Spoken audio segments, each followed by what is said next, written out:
Hello, and welcome back to Doug Talks.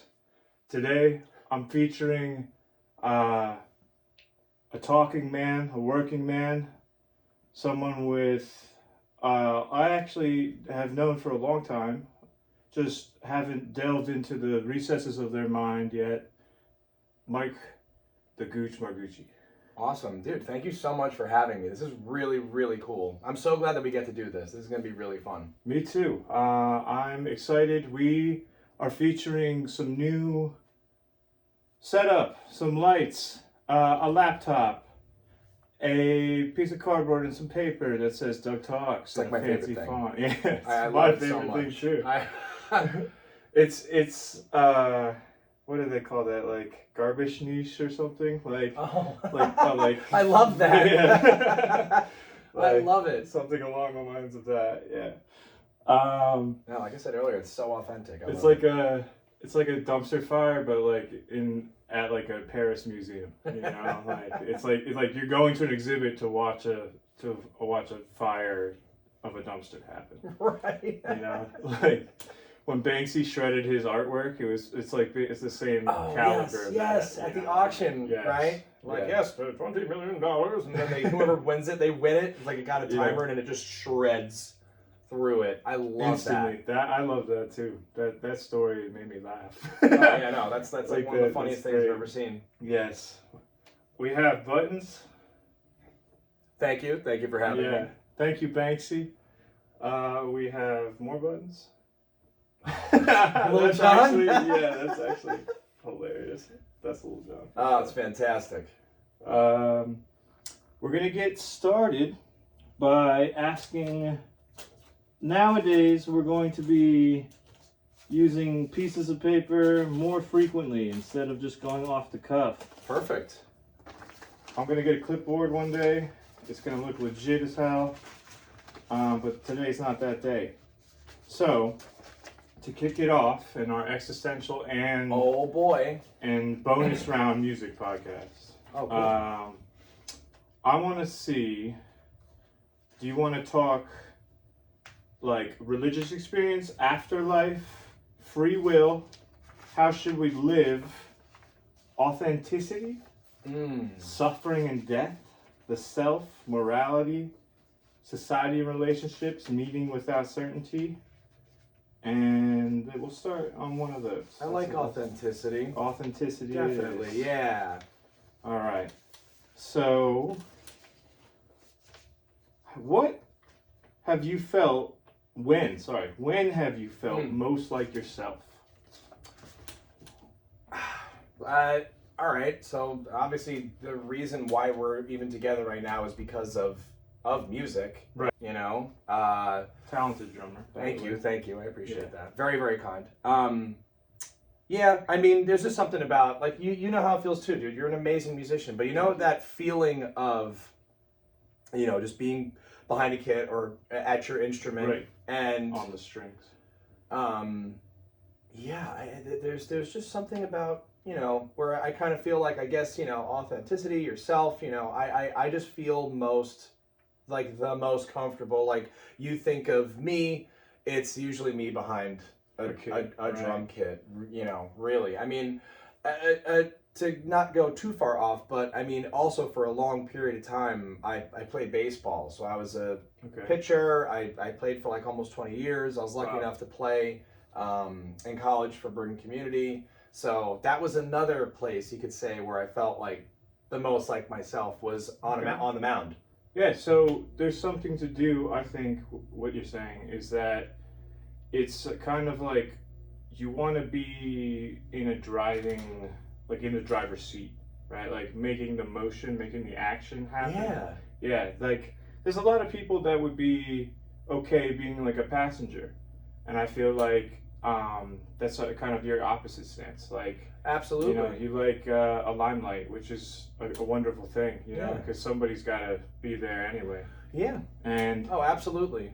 I think that personally, like, I like hearing somebody have enthusiasm about things regardless of whether it's impactful or not, but just like having a real passion about something. Not everybody has something where Right. it's like, I love this and I do this all the time and it's like what I want to do. And Yeah.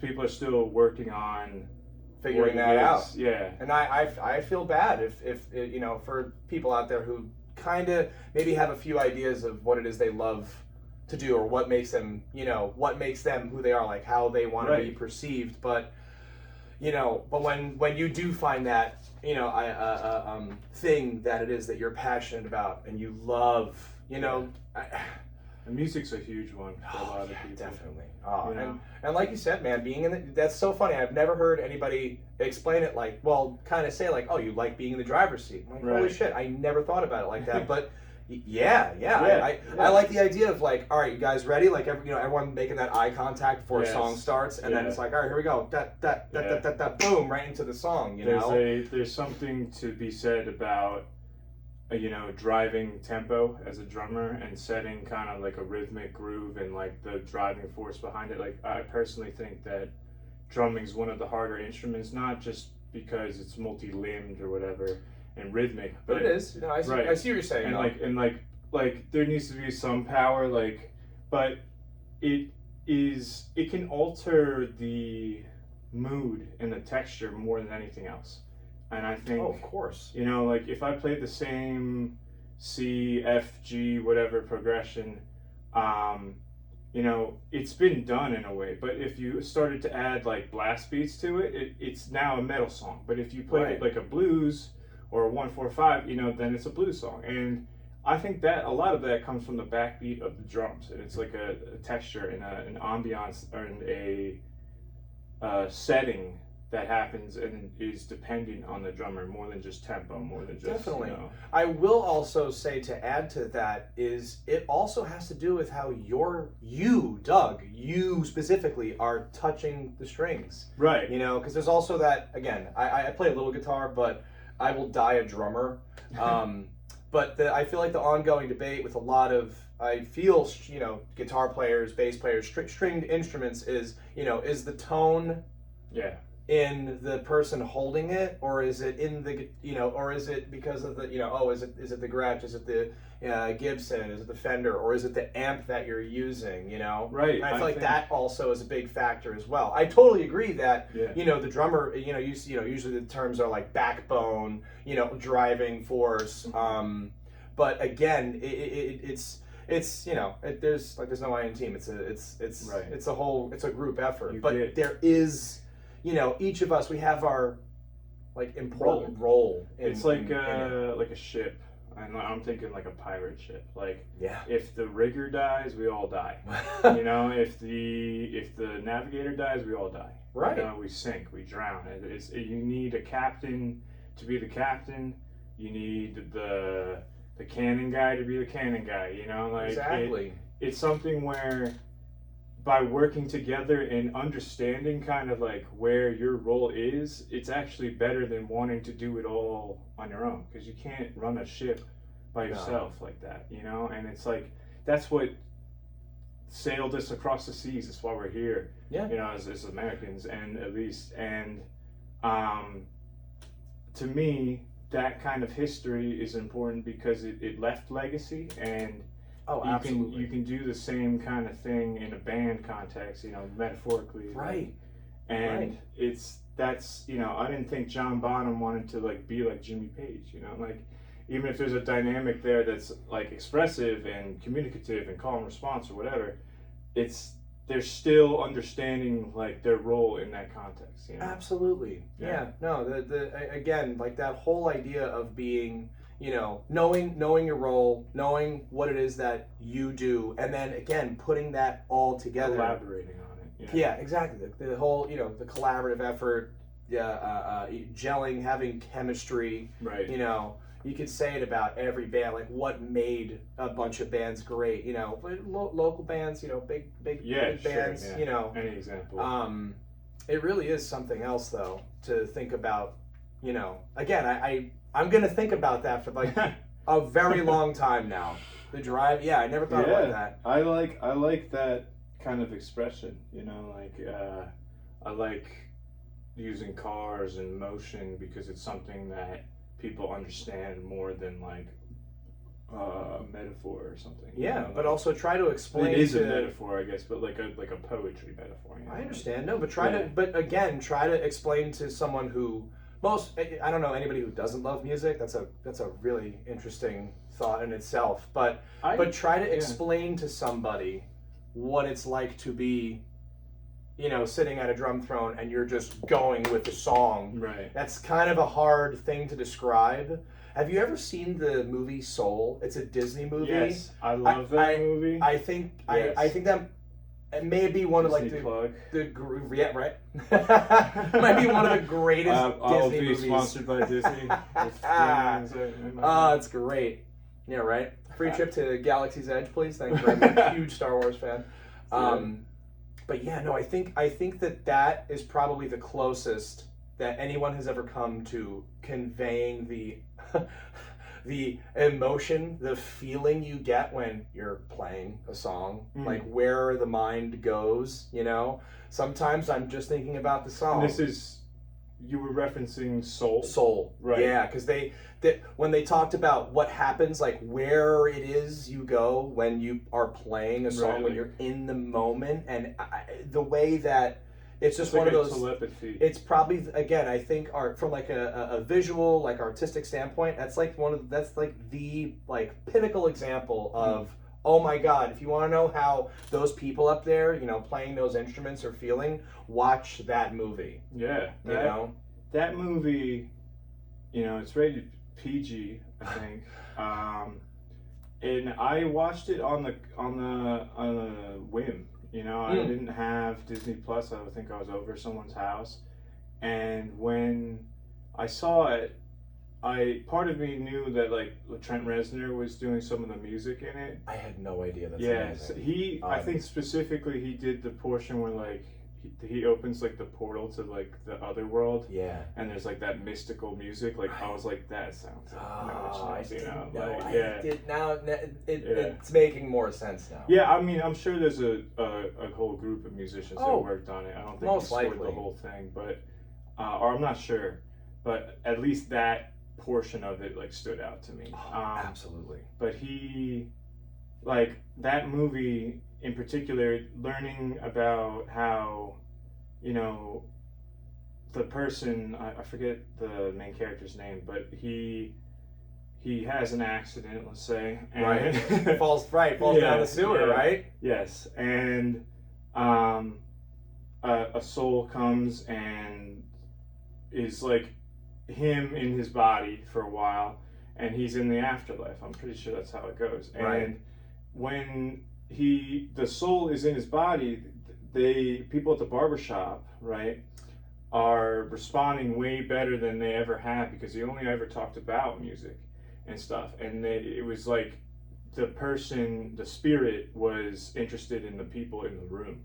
And I learned like a lesson in just watching that brief kind of like interaction and that dynamic, where it's like a lot of people like to talk because they want to push something out instead of like pull something in, and like I get that a lot of people, like, everybody's got an opinion, they're like assholes, whatever. Oh, of course. They all smell. Yeah. But like it to me just kind of opened my eyes again, and it was like, I'm gonna try to hear and understand and reason and be empathetic towards what the other person's perspective is. And I think that's why the spirit of Doug Talks exists. It's existential in the sense that it's highlights like individuality. Absolutely. And that's fantastic. On that note, yes. This is along the lines of how should we live, right? And I want to see what kind of mistake taught you the most in your life. Whoa. Yeah. Let's see. Well, okay. All right. So I'm just going to take a second to think about it, but I have an idea of what I could answer that. What mistake taught me the most? Okay, so I think, well, when was it? After, yeah, right after college, um, I knew that I wanted to play music. Like I had already been playing music since I was, oh my God. I mean, it goes way back. But to answer your question, um, I think the mistake that I guess I made, I say this now because I love what I do so much Right. that I feel like the biggest mistake I have made is not doing this job earlier on. Right. And like taking the risk almost. yeah, so again, yeah, because I guess Yeah. at my prior job, I just got, I guess, comfortable, even though I was Right. incredibly uncomfortable Yeah. at that job. But it was just like, all right, this is work. I'm here. It was, you know, here's a SpongeBob reference. It's almost like when Squidward moves to that town where everybody is exactly like him, and it's all the things he loves, and then at first I was like, oh man, this is cool. I got a job. I have this. I can, and then not too long after that, it was like the same. It was too much of that. I know, haha, SpongeBob reference, but that's one way to help people visualize it. But I guess what I am trying to say is that.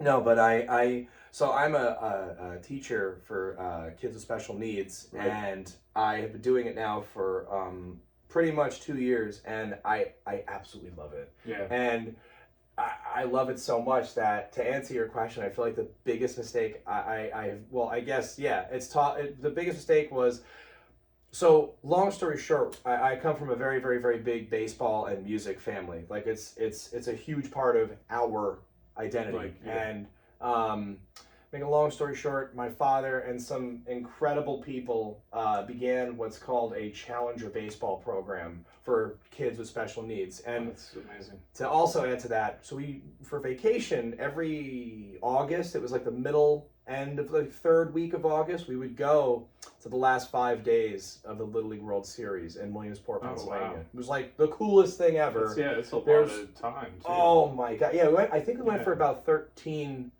years straight. I think it was from like 99 That's a legacy on. There. Oh yeah, no, it was that's really amazing that it's inclusive, it's reinforcing, you know, like just like practical life skills, environments, you know, like just going out and made fun on top of so many relationships, met so many people, so many amazing experiences. I could go on and on about that, but the point I'm trying to make is to, again, answer your question.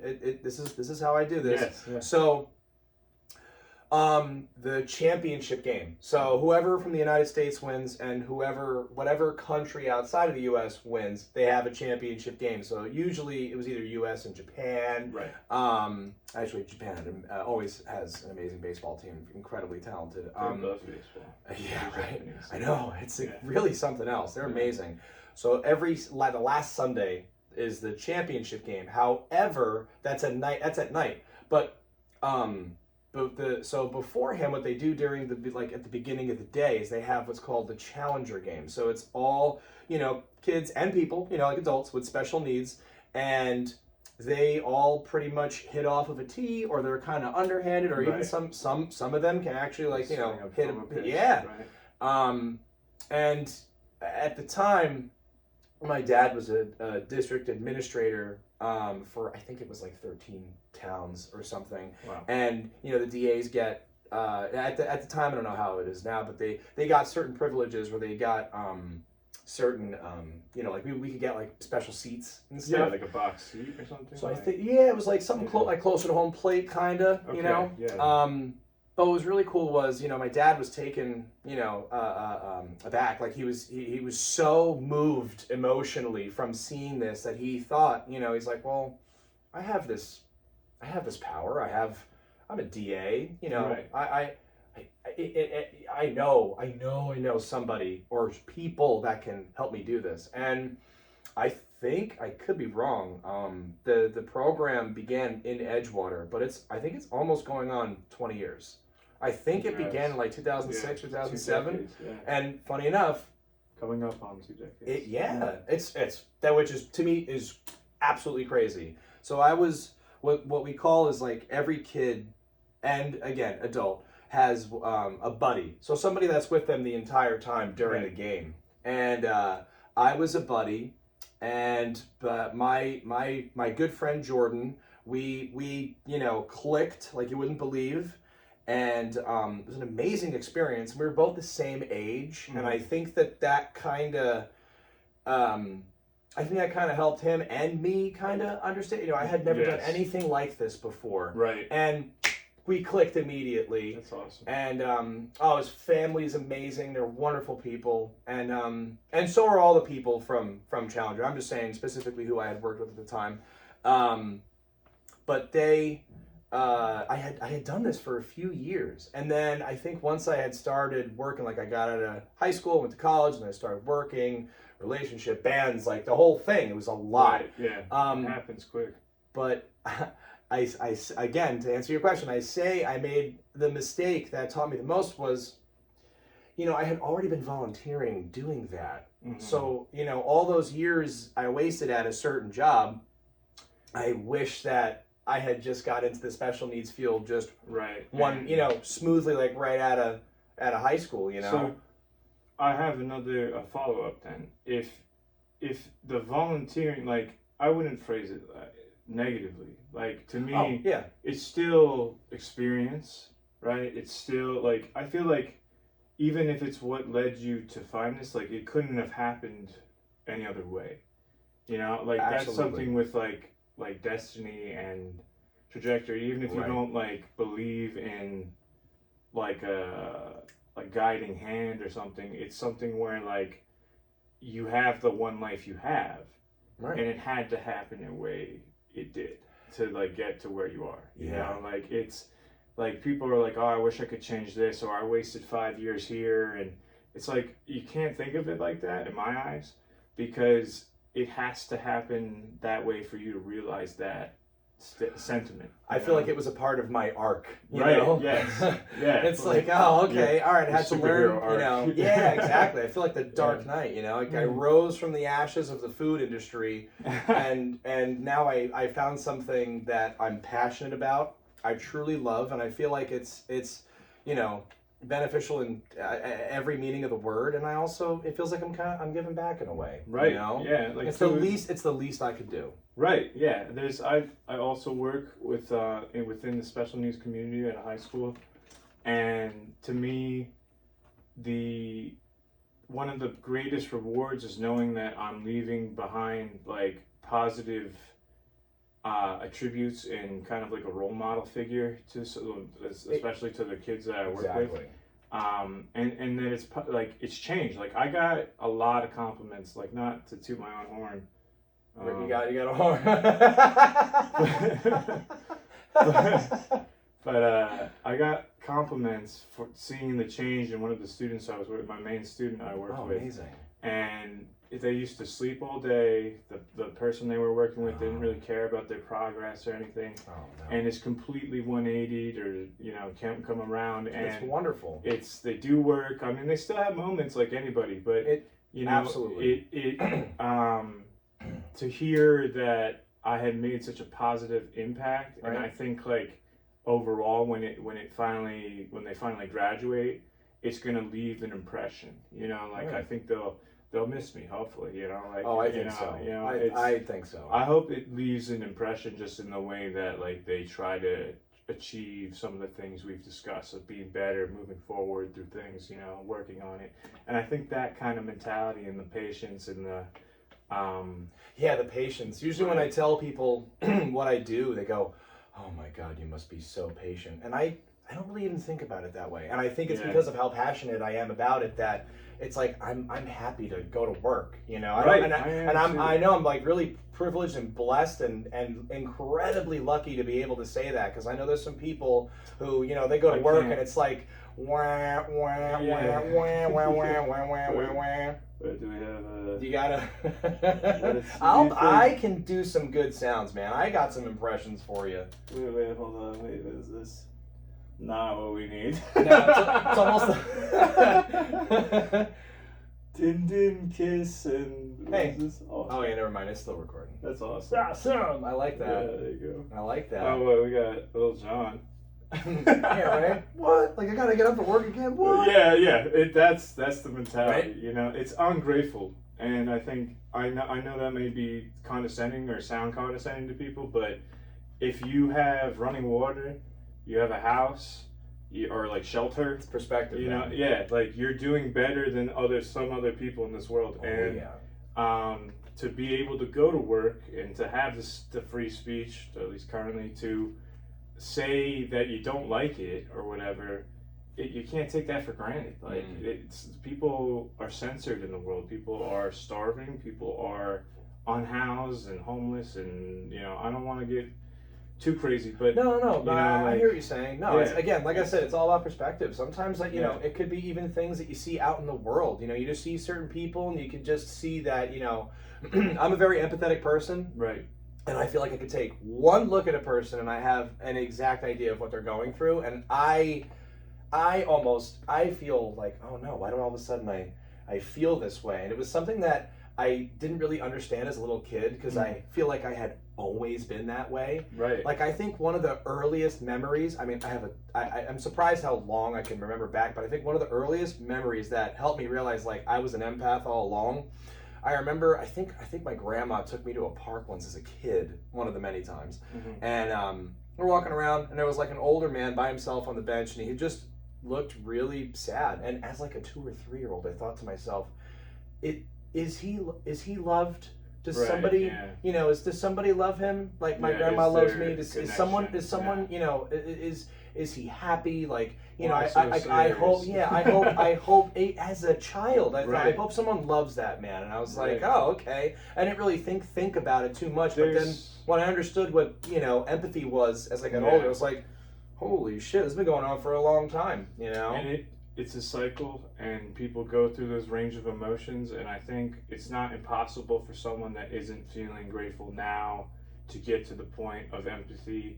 You know, I think maybe it's fortunate that in a way that you cared as early as that age, and I think it in shaping what you've accomplished and what you're doing and what you're striving to do is definitely, it doesn't sound like a detriment to have that empathy, you know? Right. Like, oh yeah, no. some definitely. people think it's like I have to be the coldest MF out there, right? And like you know, flex on everyone, and it's not true. Like the compassion and the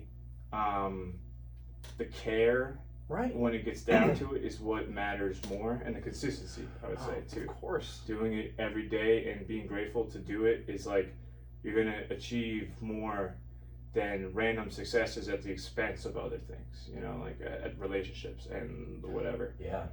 You know, and to me, it sounds like in that story and in the rest, you've had a lot of success, you know? Absolutely. And that's awesome. Yeah, thank you. I appreciate that. Yeah, no, I again, like I said, I'm very, very lucky.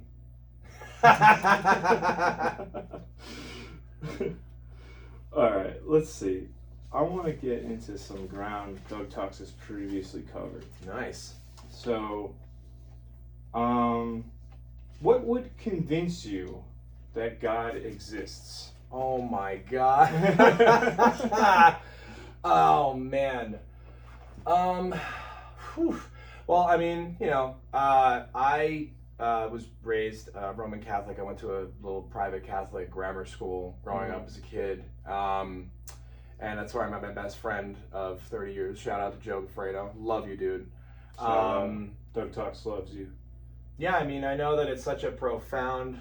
That's a kiss sound effect, bro. It's so weird. This almost sounds like a fly in the ear. That's not that good. Oh, man.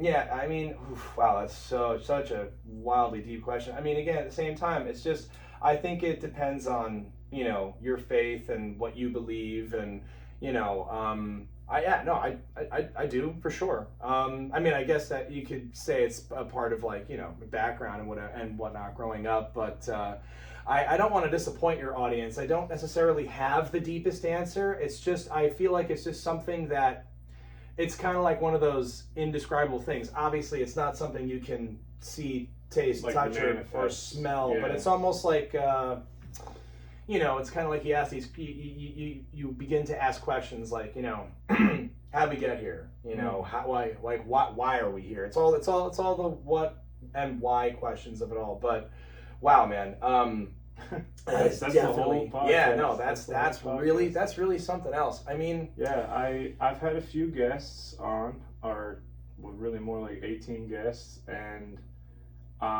only a fraction of those are like available on Spotify, and then there's the rest are on YouTube right now.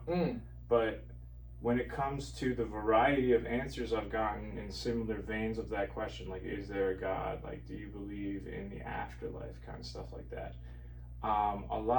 Some of the most fascinating ones came from the answers in like how it's, a lot of people don't have definitive answer, right? No, I don't think anybody so does. they have rationalizations, I would call it. Okay. And Miguel, my good buddy's birthday's coming up.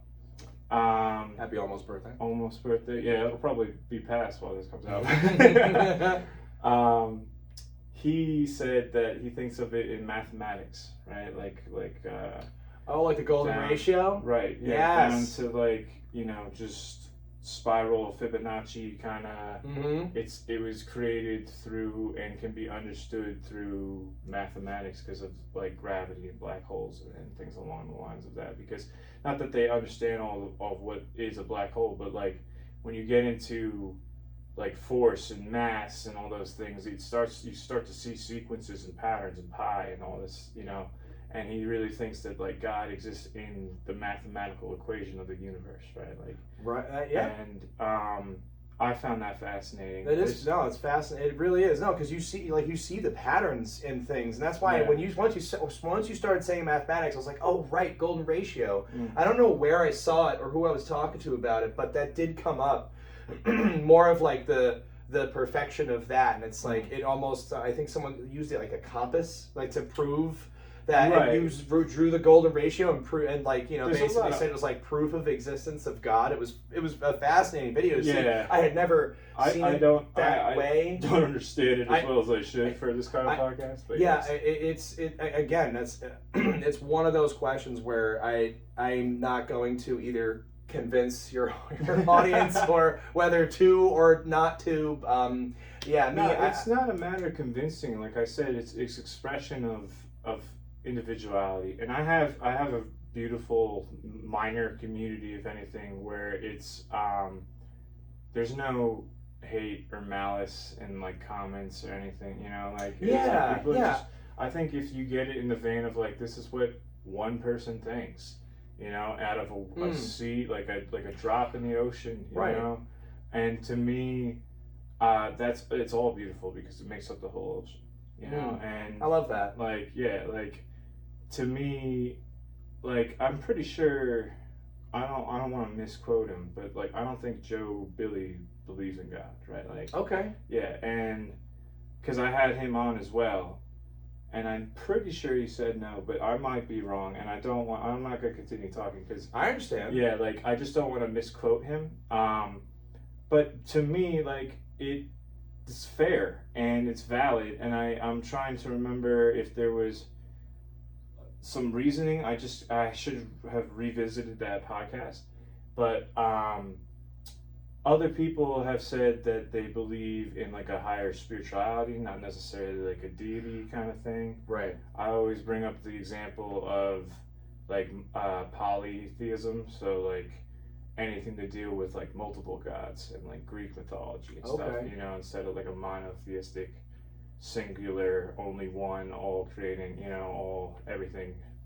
And I like that there's different history and influence throughout all different types of religion, even though there's so much controversy and violence surrounding it. To me, the depictions and the message a lot of the times is so similar throughout history, even on different sides of the world, and I'm trying to get more into understanding like geopolitics. I picked up a couple books recently I like just the other day, Nice. and there's one where it's like 10 maps of different countries, and it explains why resources are allocated and leaders do certain things for their particular country and because of the position they are in the world. Oh, okay. Yeah, so Oh, that's fascinating. yeah, it's geopolitics and just I don't know much about it. I'm not super good with history, so I'm trying to improve like a weakness that I got, you know, like Yeah. and I feel like just knowing that is better than staying ignorant about it, I guess, and like understanding like I've always been someone who tries to at least hear out different philosophy. You know, Definitely. like, I mean, I think that everybody at some point has questioned whether it is, Right. you know, whether there is or there isn't, and that's okay. You know, it's kind of it's like the all. It's a really serious, hard hitting question. I mean, my whole thing is whether there is or isn't. I think of the whole thing like, you know, like you said, the afterlife. Like, I guess what I'm trying to say is I am so lucky with the family and the life that I have been given, and the relationships I've had, the friends that I've made, and again, really also that I do consider family, like my blood relatives too. Like, I love these people in ways that I can almost barely even describe, or almost get choked up trying to even talk about it. Yeah. So what I'm trying to say is like, yeah, I do hope that there is something. You know, I get that some people are like, nope, there's nothing. That's it. You know, you're gone. Light goes off, and it's like, all right, it's one way of looking at it, and I get it. It exists. It's, you know, it's a possibility. I'm just saying that. I'm not saying that it is or it isn't. I'm just saying I hope there is. I have a lot of people in my life that I genuinely love and care about, and I hope that I can, you know, be with them always. You know. I mean, okay, so I was gonna say and follow up, kind of like, in essence of afterlife, you're wishing there is so that there's kind of like a continuation. Yeah. Of the fondness you have now. Right. Right. Okay. Yeah. No. It's yeah, I feel like I hit the lottery when it comes to loved ones and friends, and the idea of that. You know, they say like, you know, we don't have much time here. What are you going to do with it? You know, and it's like, well, I think I'm gonna, you know, just try and be a good person and Right. love the people around me as much as I possibly can, and that's I'm like very simple when it comes down to a question Right, like this. right. So, you know, it's I'm like, holy shit, that's quite a question, you know. And I know that some people they've got their facts, they're ready. It's like, I either do or I don't believe. I'm just cut from the simple cloth of like, I love these people. Right. I hope I have them forever, whatever Right. that may even mean. You know, I'm so simple when it comes down. I'm not with that kind of stuff. It's like, wow. I mean, yeah, of course, I've given it thought, but really, my deepest thought is I just hope that, you know, I'll be with these people always, because there's like it's really hard to describe how much love there is for the people in my life.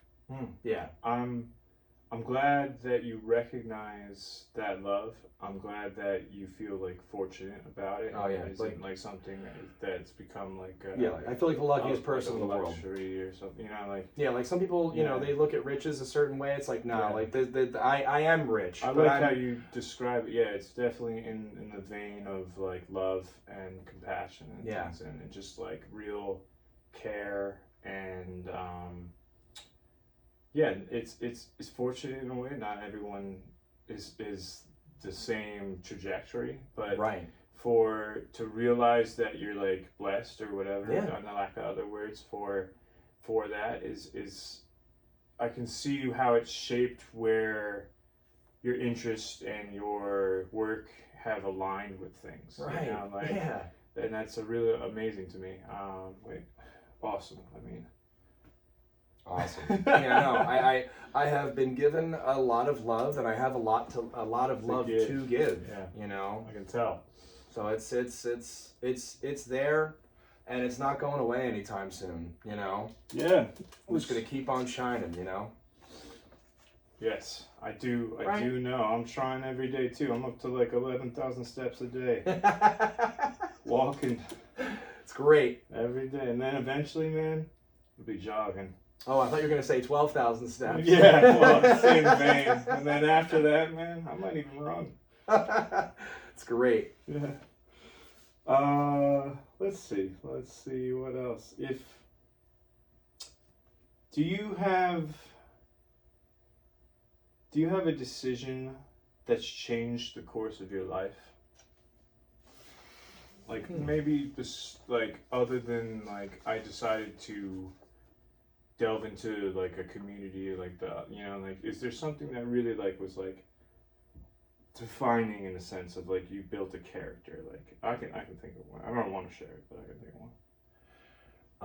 Not for you, but for me. No, yeah, of course. I feel like there's definitely a couple, like it's almost like which one do I pick and which one do I talk about? I mean, I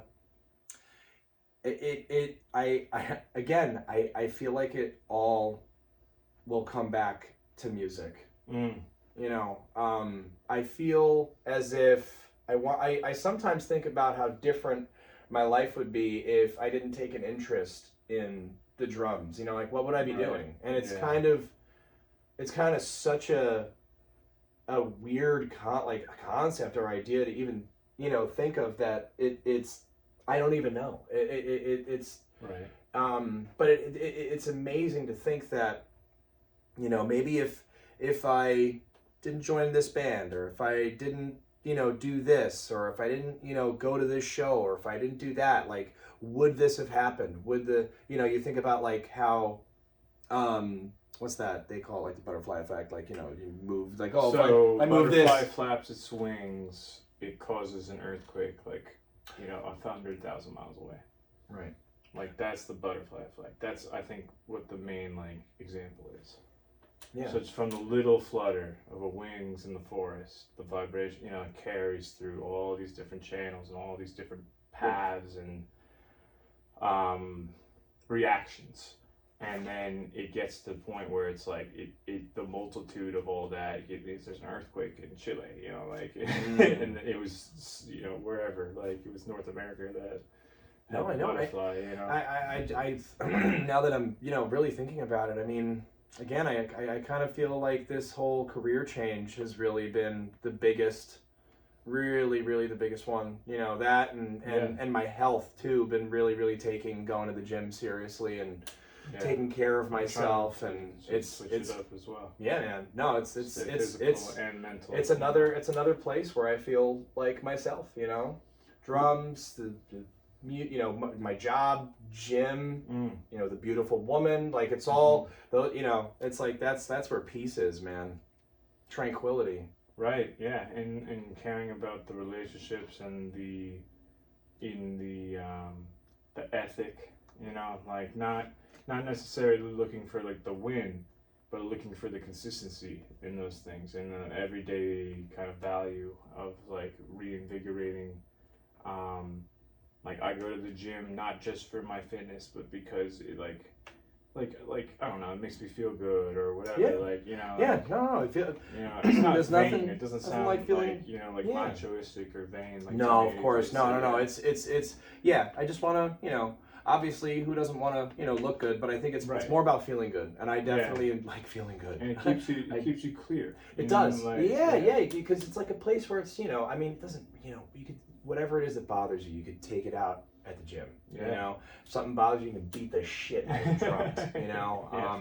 Something bothers skins. you, hit the skins, or strike a chord. Right. Yeah, I definitely have. What's something? This is more in the vein of some personal. Okay. The self. We're getting personal, people. Yeah, it's if we haven't already. Yeah. What's something you've completely changed your mind about? Wow.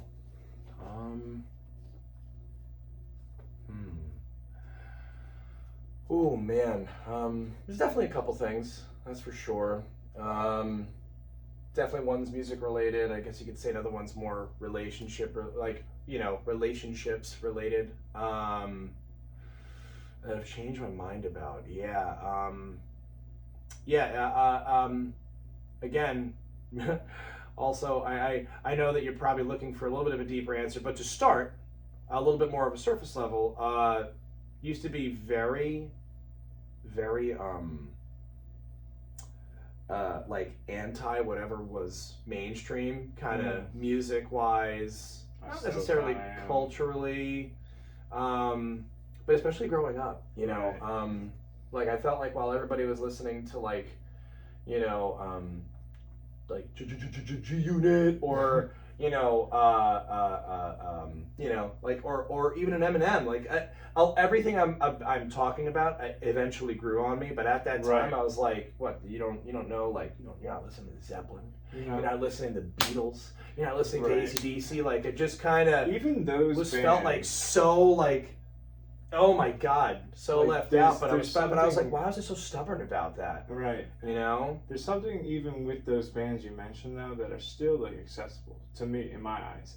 Like I was listening to stuff that people like really like, As I Lay Dying, or like Bullet for My Valentine. Like when I was younger, I mean I like Green Day, but I feel like that was an accessible band for people, you know, like at the time. And to me, the difference was that I just continued to delve into like, this is an offshoot of that, and this is an offshoot of that, you know, like this band knew this band, and it became where nobody knew who the hell I was listening to besides me, you know. Like, I even when the first Gorillaz record came out, I was like, oh my God, this is amazing. And then, you know, all my friends in class were that like could not have the music they were listening to was just so much. It was I felt like I was at like Point Nemo. I felt like I was just so by myself and alone, you know. And again, like my best friend definitely listened to the music I listened to, but he also crossed that threshold of like, nah, he'll just listen to everything.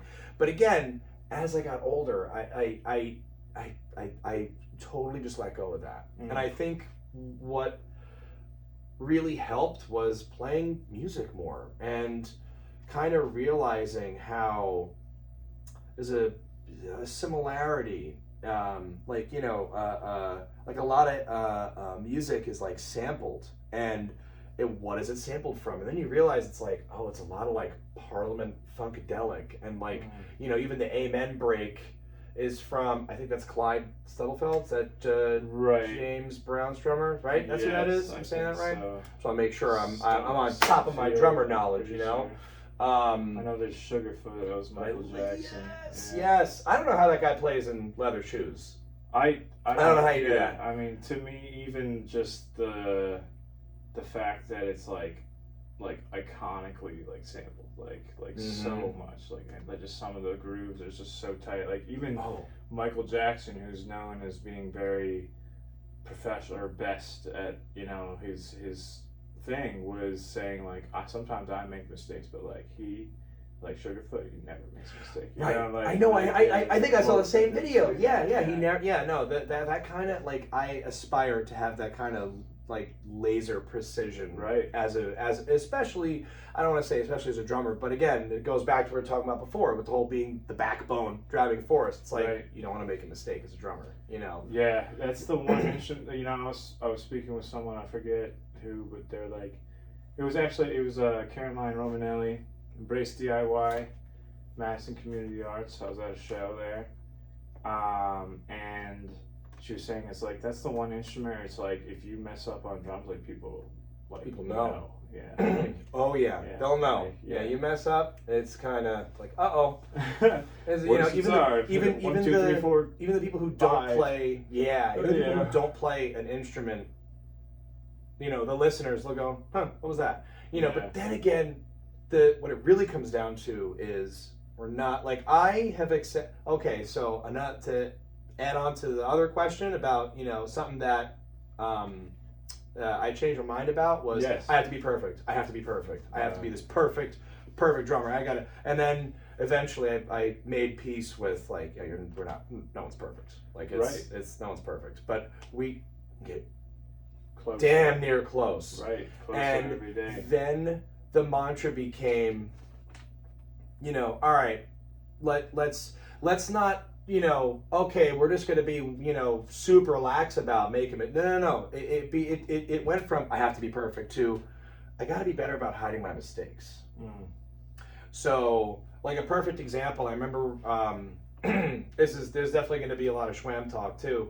I remember, I think we were playing at like Architect sometime in like 2014.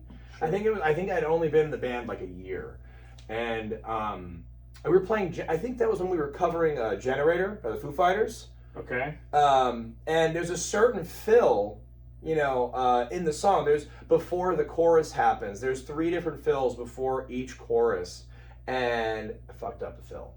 However, I fucked it up in time. So what I did was when it was time to when it was literally time to do the next the fill again, I played the mistake. Right. So that again to kind of like hide the mistake, just make it seem like it's a part of the song. That's it, yeah. You know, and again, I guess sometimes, you know, hey, there's certain mistakes like you drop a stick. It's like, all right, well, hopefully it's not during like an incredibly fast like. Right, but if it's during a part where you can kind of like get away with playing an 8th note beat while you know while picking up the stick, cool. Yeah. If it's in the middle of a drum fill where you need 2 hands, you're kind of shit out of luck. Yeah. You know, there's certain things that you can't really control, and it's like there's the human. You know, it's like you gotta. You don't want it, like, if everybody's saying, you know, we don't want AI and we don't want this, it's like you want humanity in the music then. Oh, yes. And humans are full. We can't lose that mistakes. human element. And I think that's a big part of what, I mean, there's a ton of things that people are, you know, pros and cons of AI. I just, the whole thing that I think, I love, one of the things I love about music is, you know, I've heard AI stuff before, and you know, obviously it's getting good to the point where it's kind of almost hard to tell. So it's nice to know that at least it is in the first place. That we can't lose the human element in music. Like soul, you know, like that even gets into like what they thought about synthesizers when they first came out, and like machine technology and just the electronic waveforms. Like to me, like if it's not, I don't know. I don't want AI music. No, but of course if not. Somebody here's just a devil's advocate question. Right? Yeah, like, go for it. If somebody had programmed the code to make AI music, are they like an artist in a way? I see. You know Okay. what I mean? Yeah. Like, you know, is that not like a language that they're making? Right, but then but that's just it. It's then you could argue that it's just all right. Well, it's just code. You know, it's code. And again, it's on a computer. It's like we told this thing to go off on its own and just create. But you said soulless before, right? Yeah, absolutely. Yes. Yeah. No.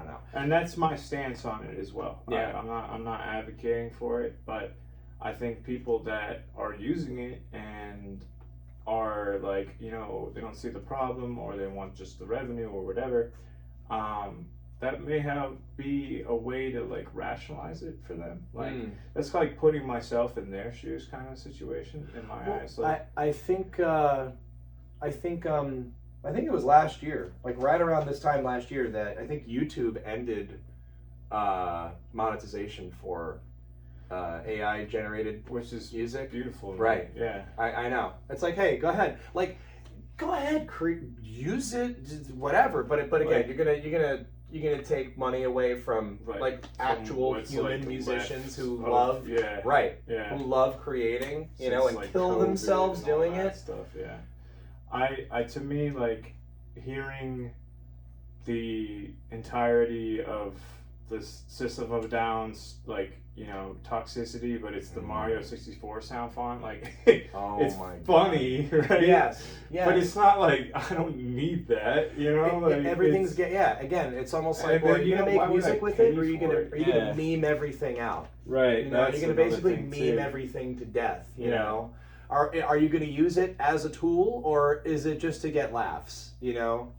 That's why I think it's an interesting argument on the art form of it, because it's like you do need to know how the language works, right? Like it's not like English, you know, it's like a real ass language. And to me, like if a cybersecurity officer was coding and did that and they were really good at it, like isn't that like a form of language at the minimum, which is then like in a sense to me like art, like because art to me is all encompassing. Like if I learned how to speak French and I knew how to do it well, I'd be like artsy. Yeah, not particularly an artist, right? Right. But artsy, like liberal arts, like you know, like that to me, like that kind of rounds it. Yeah, you know, like, and I really, if we could set data centers on fire tomorrow, let's do it. You know, whatever. But like, I just think it's an interesting argument because like when we get into generations that don't think that way and are more accustomed to like just using it and like cheating on exams and all that stuff that's happening in college right now, and like those are younger generations. That's not our generation or like around it. It's know, almost especially not like the boomers and the rest. Like, but I feel like the color, like it takes the color out of right. Yeah, it's like, a gray world. Right. It's like you ever see The Giver? Or you know the book, The Giver? Like you mean The Giving Tree? Or is this a totally different book? I'm sorry. I think it's called The Giver. The Giver, okay. The world is in the movie at least, or in the both, but in the movie it's black and white, right? And then he meets the Giver, and he gives him memories of certain things. And he's like, it's like a very like droll and like controlled world. Okay. But then he's this, like the kid gets designated to learn, like be the next Giver, basically. And the Giver's the only one that knows the history of things. And so he gives them memories, and like one of the first memories he gives them is of like colors. And like it's the color red, you know, and like he sees like an apple or whatever, and like, and so when you said gray, you know, that's where it's like it's almost progressing like it towards that like roboticness, that like lifeless, I know, and whatever. I feel like it's also even happening to architecture as well. You know, like you see, like you ever go like driving around, you see certain houses, and they almost look like, like I don't know, the stock, like it's almost like, did somebody make that with Minecraft? Right. You know? It's so blocky. It's a cube. I mean, again, at the same time, even like taking the color into things, like I remember, I feel like even growing up, like things used to have more color to them, you know, and. Advertising. I know that could probably be argued as like, well, you were a child and everything in the world was amazing and everything was new, but had better eyes. But also we had cameras and we had that. I mean, again, it's like we don't have eyes that can show us exactly what. But I feel like we have photos at that time, and it was just something about the color I don't know, whatever it was. Like I guess you could say before 2005 or something like that, or. There was something about the color of just everything around, whether it was, like, okay, one thing I'm thinking of is like the, McDonald's. I know it sounds so silly, but if you think about it, like, remember how they used to have, like it was more colorful. It was like the playpen. Right, yeah. They had, Play Palace. Play Palace, I'm sorry. Yeah, exactly. But, they had the mascots. There was like a burglar, the Hamburglar. Right, Grimace. Grimace, who kind of like returned, sort of. But it was like neon purple. Like, like, and then like things like outside McDonald's, like Sesame Street, like all these vivid characters. Like, I think it had to do with the technology, and then now we're at a point where we're actually very used to how vivid things like could be, like like you've seen like an animated video or something, minute and a half long, but it's like trippy and psychedelic-esque. Yeah, it's like flashing images or something. Yeah, not even like light, but like really like a blast beat in animation. People make stuff like that, and it's like I think of the genre of like digital or glitch and noise rock as like modern genres that are expressing kind of the mix between real and digital and like freedom of expression and control. Like to me, it's always fascinating because I feel like punk and jazz are actually kind of like aligned in freedom, right? Like once you've reached like jazz is more like you have to go through 1,000,001 trials before you can play free jazz, right? Like play any note and respond to it. It's like a thing. Yeah, no, punk is like I'm just gonna do it because I feel like it, right? Like, right. Yeah, like but at the same core, or like free jazz, or like what John Coltrane was getting into, like later on, like impressions and things like that, like.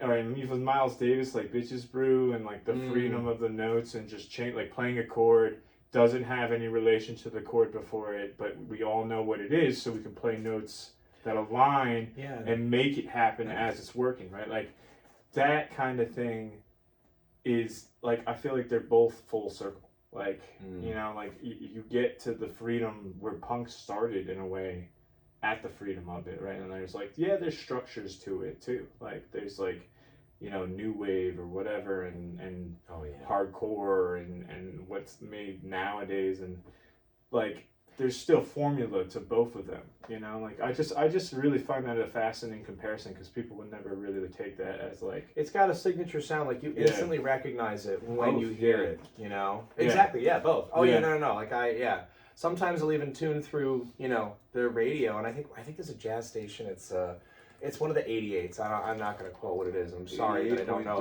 88.3? Yeah. And I swear, man, I feel like I know that, you know, jazz isn't necessarily for everybody. Like it's like a particular, I mean, hey, you could even say the same thing about punk, but that's another whole discussion in itself. But I guess what I'm trying to say is, there's just, I don't know, I guess it must be whoever's running that station. They play some awesome stuff, because I always feel like, you know, how much jazz can one person listen to? You know, to me, I feel like I've probably listened more to. I guess it depends on the listener. I don't know, because for me, I probably listened to more. I guess more of punk rock than anything. Right. But even then, you could say the same thing about that. Like how much of that, and then, but that also, there's all these like subgenres too. Right. It gets hard to like classify things now. Like when I think of artists, I just think of like if they have an alternative like vibe, it's I just slap that on. Like I don't want to call it proto punk 5,000 wave, you know, like glitch trap, whatever.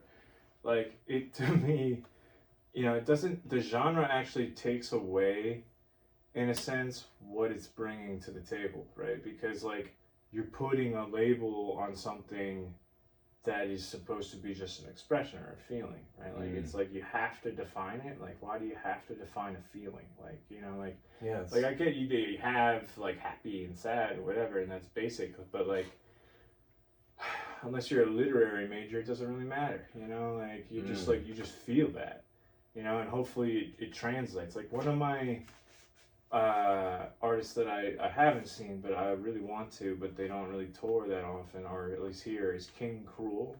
King Cruel. Yeah, it's based on the K. Rool Donkey Kong enemy. Right? Really? Yeah. But it's not like video game-esque, it's like very himself. And I would say it's a very interesting blend of like an indie punk, like in the vocal delivery at least, and jazz and like dub, as in like kind of like beats, like electronic beats. Okay. Yeah, like, but I have a hard time explaining it. It's pretty sad overall. Like most of the tracks are pretty like slow tempos. Like there's a song called Slush Puppy. It's just like ambient, like or ambient, whatever. Like it sounds like things are melting around, you know. Like, okay. But I got into it because one of the songs was called Biscuit Town, and the music video I found on YouTube. And it's very cool. Like it's him walking through like a cardboard like city and like looking out the window and stuff. I like the name Biscuit Town. Yeah, and I also it paints a picture. That's He's very exactly lyrical. Yeah, and again, music videos too. Right. You know, Yeah, like what do you that's a think whole of MTV revolution. not being a thing anymore? Isn't that They sad? stop? Yeah, it ended in 2025. Oh, I didn't even know that. Yeah. I just thought they were playing like, robbed your dick every day or whatever. Mostly, yeah, Fantasy right. Factory. Yeah, right. What kind of dirt does he have on an executive in MTV? But no, yeah, it ended in 2025, and it's crazy. You know what the last song they played was? Smells like Teen Spirit. Video Killed the Radio Star. Wow. So Video Killed the Radio Star That's was what the they first started, right? video on MTV, which in and of itself is like one of the most genius, Yeah. cool things ever. You know, because everybody knew music just on the radio. There was never a music television. There was never a channel showing my mom songs. Credits me videos. Liking grunge as to her watching like 90s MTV. Yeah. And such a big part of my just upbringing. like an embryo, like learning Nirvana and Soundgarden and whatever. Dude, totally. I know. Yeah. Because again, I was born in 1990, so. And again, like I can, like I said, my memories go as far back as being like literally 2 years old. You know, by that time, my parents had bought me a Toys R Us Traps little plastic drum set, and I was just playing constantly. Yeah. And you couldn't get me off. And it's funny because like a part of my story is like, so again, I know, like I said, I keep talking about music, but again, it's how we know each other, and it's just like probably the biggest part of my life. You know. Yeah. And it was also there before me too. And the funniest thing is, my mom was, I don't know how many months pregnant for me, and they went to an Eric Clapton concert. And at the time, she's, the ongoing joke is she said, oh, I hope this isn't too loud for the baby. And then it's like you could cut. There's two things that would be funny you could cut to. You could cut to me being 2 years old playing to that album 24 nights over and over and over again to the point that it made my family crazy. Yeah. And also fast forward to me crowd surfing at Foo Fighters show at Starland like a month ago. Yeah. So it's like I don't think it was. I heard it. It wasn't too loud. Yeah. I was actually the perfect volume. I liked it. Yeah. I dug it. I was good. You Doug Talks did. No, it was. I definitely did.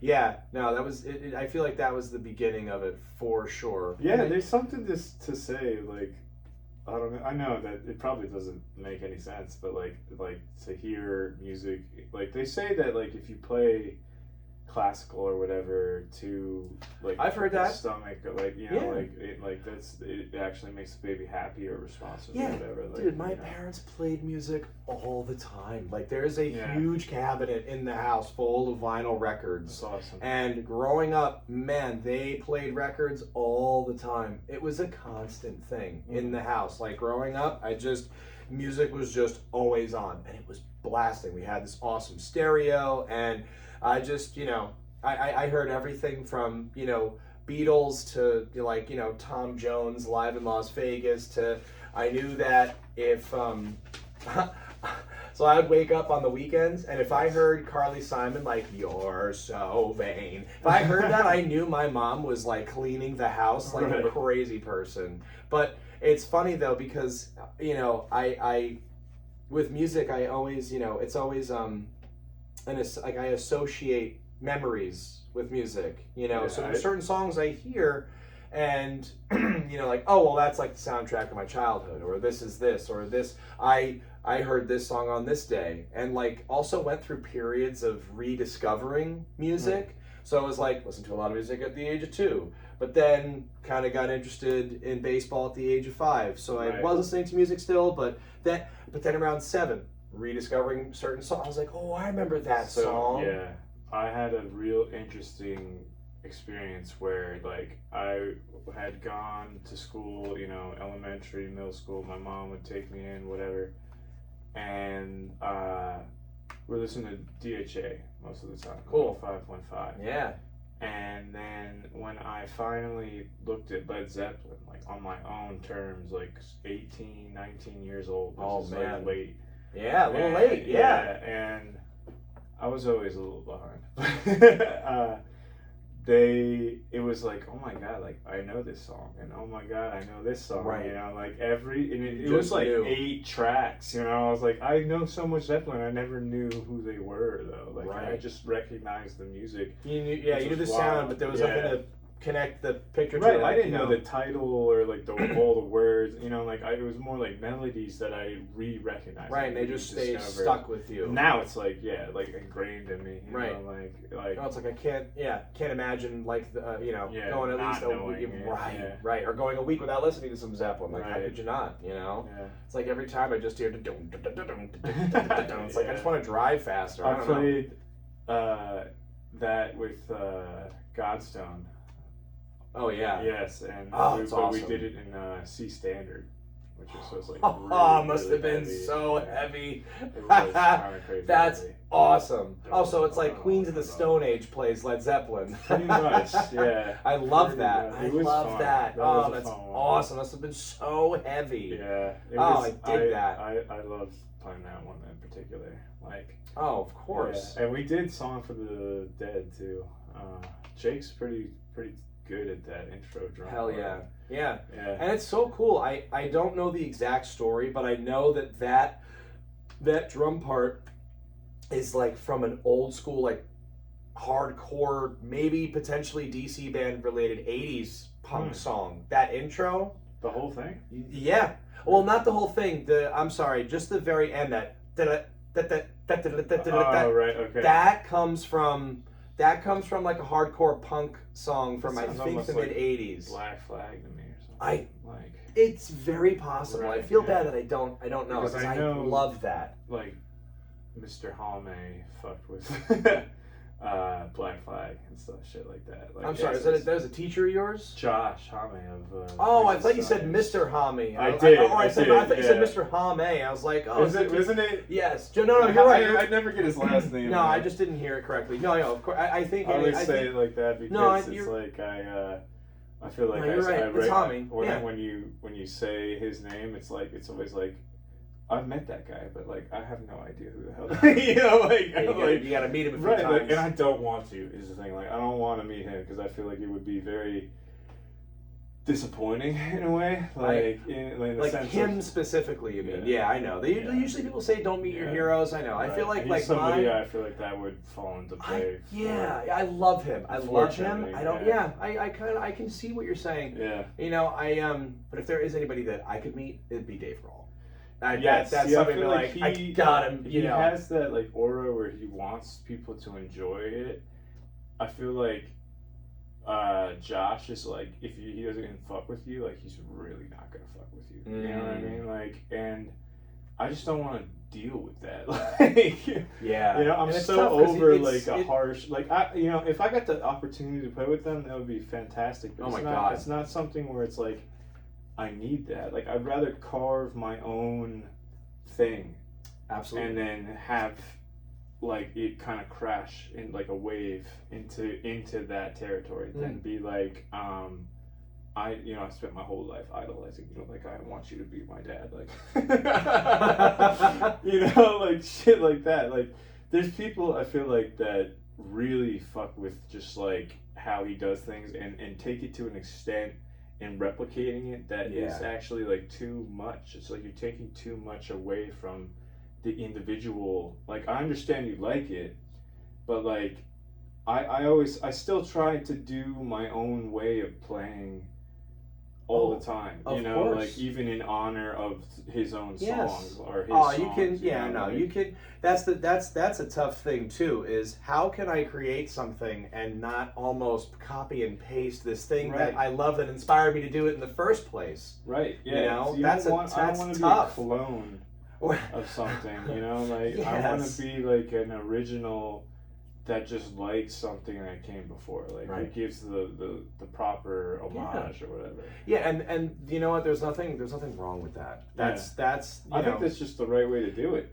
You know, like if you really want to be like successful in music, like you have to have your own sound right. and it be recognizable for you and yourself, not like yeah, like you want it to be like, oh, this reminds me of this, but like overall you want it to be like, this is mine, like that sounds like that Queens signature. of the Stone Age, I want people to press play Nirvana, and know, like, oh, in that's an him. instant, in an instant. I Like know. the I want Beatles that or something, right. you know, I want like, that signature yeah. feeling of I would love that. That I feel like that is a huge goal for Right. I would say every musician. You know, you want to be recognized. Like you want Yes. like it's like oh click play and it's like oh there he is. There's that guy. Yes. I know him. You know. It's hard to establish that and have it work as something that like, because like I feel like the cop out is like you know, I'm just gonna do like a cover band and we're gonna put our spin on covers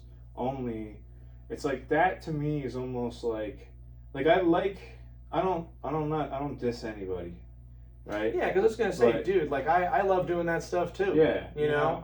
but to me, like, there's something about like, you know, like if I'm gonna spend the time, then why wouldn't I spend 110% on crafting what could be? Right. You know, like You are yeah. so you're definitely you are way more of creating. You're right. You want to make more I'd rather original. have like an art. Yeah, know, you like want to my make more sound. of your own stuff. Yes. You know, and again, but I will also say that you definitely got there by learning songs that you love. It's true. But you didn't make. I see what you're saying though. You didn't make I a Queens of the made- Stone Age cover band or anything, right? You know what I mean? You know, but to you're me, I've right. made music since I was 17. Like, I haven't particularly, like, as far as covers go, it wasn't ever like a priority, like, to me at least, you know. And so people are like, you know, you learn to play, or you like, but I just kind of fucked around and found things that I liked that sounded good, you know, to me. Yeah. And that, I think, gave me most of my expression or my experimentation or uniqueness, and I'm still striving to find my own voice, you know, like Yeah, and I especially just, that too. right. And I feel like with playing covers, you like the bleed effect. I wouldn't know, right? But it might start to bleed into like what could be like different. Like if you were in a hollow vacuum of playing and you've never heard anything else but somebody gave you a drum kit, you would play correctly the whole time because you have no reference, right? Like there's nothing. You're the first person to ever play drums, I'm saying. You know Oh my what I God! mean? Yeah, how Right? would you even know what to do? How would you know Right. which way to But- put your but then- hands? But then, like, to me, like, is there like a natural beat? Is there like a, you know, like it's up into like genetic, like tribal, like, you know, like it's got to be something. I mean, again, you it's know, the like, it's the oldest instrument. 4/4. Like, why You is know, it it all goes- common time? You know, like, Right, there is that too. yeah, This like this the this heartbeat is too. right. This is also kind of like, you know, what makes people like music and what Right. makes people like that. Like, why have I heard sometimes that apparently the people's chord is G? Have you ever heard that before? Yeah. But again, it's like what is it about it that pleasing. kind of right? It's major. It's, you know, it's happy. It's right. That easy. makes sense. Yeah. Yeah, you know. But like, but also it's still like kind of, I don't know, it's kind of like a fascinating thing. But to go back to the whole, you know, like original cover thing, yeah. the only thing I'll say is like I'm right in the middle, dude. Like I love doing the original thing and I love doing the cover band thing. And Right. No, I both really are. didn't mean to shame. No, like, you didn't know. Yeah, like No. But what you're saying is like that's you. yes, That's your what I thing. meant, yeah. And I'm hearing you out, and I'm just telling you what I am too. Yeah. It's I love both, and I think it's a matter of just balancing both. You know, but it's fun. I will say Yeah. that it's a lot of fun, man. Being you- playing those songs that you know you Right. loved, you know, learning growing up, or like, hey, like I remember watching that when that video came out on MTV or whatever, or just in general. Like that's the other thing too.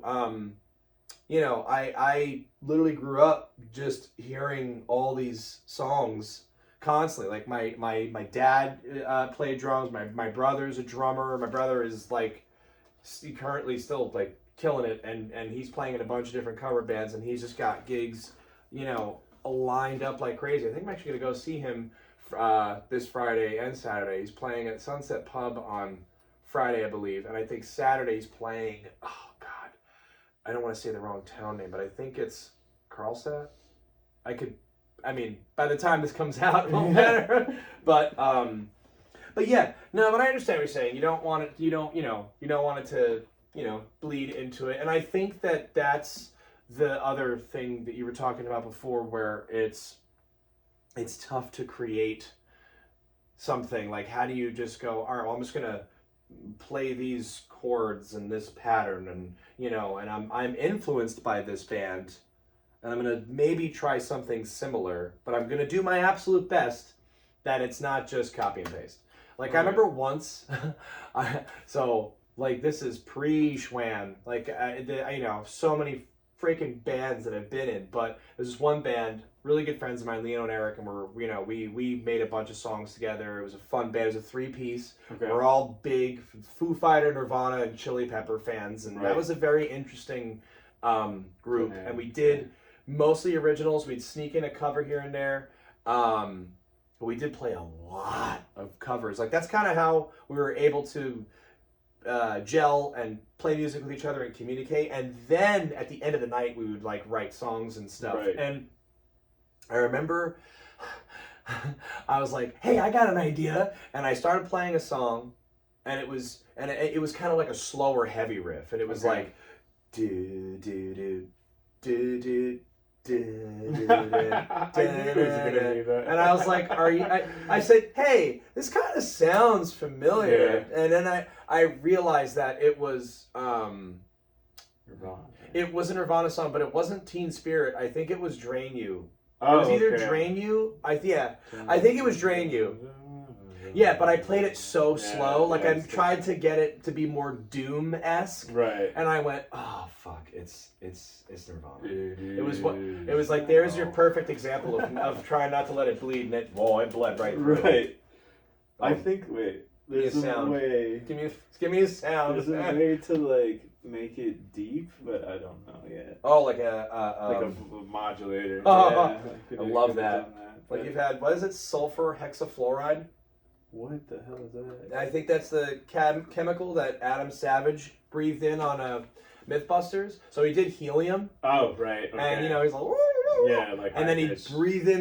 I think it's called sulfur hexafluoride, and he was like, it's really low like this. That sounds terrifying. Yeah, I don't know. Like he wouldn't survive that. Yeah. I don't think he's had any complications. Yeah, or any lasting effects or whatever from it. Yeah, no, it's the.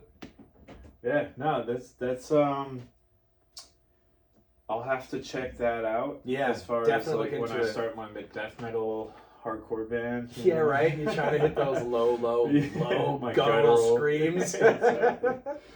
I'm gonna wrap this with a new question. Okay. And the final question for our Doug Talks reinvention this evening. All right. Is going to be, if someone sat down with you 20 years from now and asked what you learned about being human, what would you tell them? Wow. So you say, if someone sat down, can you just read the question again? Yeah. Someone sat down with you 20 years from now and asked what you've learned about being human, what would you tell them? Okay, so I'd be 55 years old. Let's see. Yeah, I mean, wow, to be human. Oh my God, these are great questions, man. Thank you. Yeah, I mean, I guess. Give me. Yeah, exactly. I just want to hit buttons. Wow, we got a crow. Why is that even in there? Gunshot. That was a gunshot? No, this is the gunshot. Ah, yes. Very cool. Or very awesome. There we go. Wow. Yeah. Sorry, I'm just playing with my phone. No, it's all so good. I know. It gives me time to think about my answer. Yeah. Oh my God. Man, again, like I said, fairly simple with my answers, especially with questions like this. Wow. I've learned nothing. Yeah, right. Absolutely nothing. 20 years went by, we learned a thing. I feel the same. I did 20 years ago. I mean, oh man. I don't know what I want to say to love as much as you can. Yeah. I feel that when it comes down to it, you know, you just gotta to be being human and appreciating what you know life gives you. And I wish I had a better something better for you to quote. I mean, again, it's just I think it's just to love. Yeah. I think that's a beautiful answer. I think that Thank you. It is. I mean it. I'm sincere. It to me, you know, people could spin so much and be like, you know, I should have invested in crypto at the age of 5. Oh, like, yeah. whatever. You know, but what the hell's human about that? right. Yeah, You know? and it's not like the money doesn't give you the peace. You know, like Yeah. it might give you some security, which could lead to more peace, but it doesn't give you all peace. Like, I feel like your answer of saying love is something where it's you've proved what that means to you in this whole podcast, and you know it's very genuine and real for you. Like you know, like I don't see any fall, you know, manipulate. Like you know, I'm not that you would. I'm just saying like there's people that are like that could say that and not mean it. Yeah, no, it's I like a cop out. Yeah, and again, I'm not like, you know, always like mushy gushy or whatever about it. It's more of like a very serious, you know, just I like I said, like like you've probably learned this podcast. I like to keep things simple, and it's not because I am not deep or I'm not complicated or you know I don't have you know all these thoughts about it, but I just there's certain things to just let go of, and you know certain things will bother you, but again it's all about perspective, and it just comes back to I am appreciative of what I have, and I will continue to you know love as the next 20 years go on, as long as I'm here. I hope you're here. Thanks, man. You Mike, too, dude. Thank you for being on Doug Talks. Doug, thank you so much, man. Yes, of course. Anytime. I hope we can do it again. I was going to say, can there be a part 2 to this? Yes, I think when I find my other camera, you know, or maybe get another iPhone or something. Yeah, definitely. I'll do have part... a couple, you know, like face cams and all definitely that do a part 2 because we got more to talk about. We have more to talk about for sure. All right, thank you, dude. Thank you so much, man. I really appreciate that. Yes, thank you. And to all our Doug Talk, and thank you for watching this the whole time. Pointing. To all our viewers, thank you again for tuning in to Doug Talks. Thank you. We're signing off. Some God Bless America music. Yeah, right. Land that I love.